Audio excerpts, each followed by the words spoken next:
पर इन प्रपंच से मुक्त कैसे होंगे? इन प्रपंचों से मुक्त होने का भी तो कोई तरीका होना चाहिए। इन प्रपंचों से मुक्त होने का भी कोई एक तत्व होना चाहिए, एक तरीका होना चाहिए कि हम इनसे मुक्त हो सके। सनातन हिंदू धर्म में तुलसीदास बाबा ने 5 रत्न कहे हैं। तुलसीदास बाबा 5 रत्नों का वर्णन करते हैं कि 5 रत्न अपनी जिंदगी में होना चाहिए। जितने भी भाई बहन आस्था चैनल के माध्यम से कथा सुन रहे हैं, फेसबुक यूट्यूब के माध्यम से कथा सुन रहे हैं, या इस पावन प्रांगण में बैठकर कथा सुन रहे हैं, वो भी इन 5 रत्नों का स्मरण रखें। तुलसीदास जी कहते हैं ये 5 रत्न जिसके पास में होते हैं वो जिंदगी में कभी दुख को नहीं पाता। पहला, संत का मिलन, गुरु का मिलन, संत का मिलन, तपस्वी का मिलन, कोई भगवान का अविरल भक्त हो उसका मिलन। 5 रत्न में से एक रत्न है भगवान के भक्त का मिलन, संत का मिलन, साधु का मिलन। और 5 रत्न में दूसरा रत्न है भगवान की कथा।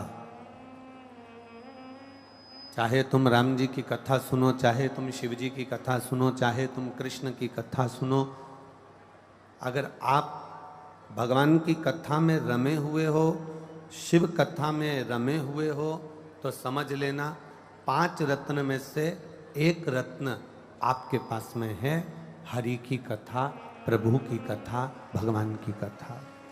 एक रत्न तुम्हारे पास है। थोड़ा प्रेशर बढ़ा। 5 रत्न में से दूसरा जो रत्न है वो है हरि कथा, प्रभु की कथा।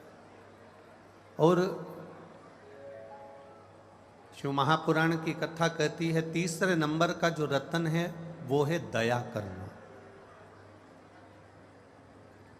एक करुणा करना, दया। दया ये नहीं कि परिवार वालों पर कर रहे हो तो बाहर वाले पर ना करो, बाहर वाले पर कर रहे हो तो परिवार वाले पर ना करो, ऐसा नहीं है। दया ये नहीं देखी जाती कि ये घर का है कि बाहर का है। दया तो दया होती है, करुणा तो करुणा होती है। 5 रत्न में से ये तीसरा रत्न है दया, और चौथा रत्न है हमारा धर्म। जिस सनातन धर्म में हम रह रहे हैं,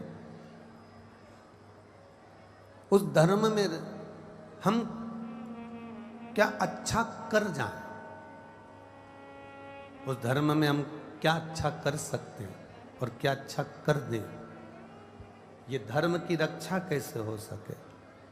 हम लोग अपनी अपनी भाषाओं में कहते हैं धर्म की जय हो, अधर्म का नाश हो, प्राणियों में और विश्व का कल्याण हो। अर्थात धर्म की रक्षा की बात भी अगर कोई करे तो समझ लो कि वो 5 रत्न में से एक रत्न है हमारा। और 5वें नंबर का रत्न है उपकार कर देना।